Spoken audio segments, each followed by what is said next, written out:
1648ஆம் ஆண்டு டச்சுக்காரர்கள் திருச்செந்தூர் முருகன் ஆலயத்தை கைப்பற்றி அங்குள்ள தங்கம், வெள்ளி உள்ளிட்ட விலை உயர்ந்த பொருட்களுடன் உற்சவர் நடராஜர் சிலையையும் கடத்தி கப்பலில் பயணம் செய்தனர்.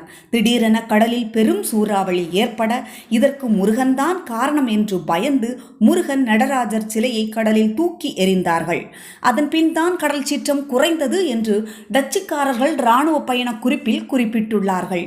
சில காலம் கழித்து சிலையை மீட்கும் பொருட்டு வடமலையப்பர் என்ற முருக பக்தர் கனவில் வந்த சுப்பிரமணியர் தனது உற்சவர் சிலை கடலில் இருக்கும் இடத்தின் குறிப்பை கொடுத்து மறைந்துள்ளார்.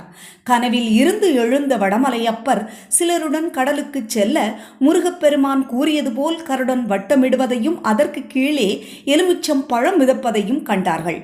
பழம் மிதந்த இடத்தில் கடலில் குதித்து உற்சவர் நடராஜர் சிலையை மீட்டார். தனது சிலையை மீட்க முருகப்பெருமான் நடத்திய அதிசயம் இது.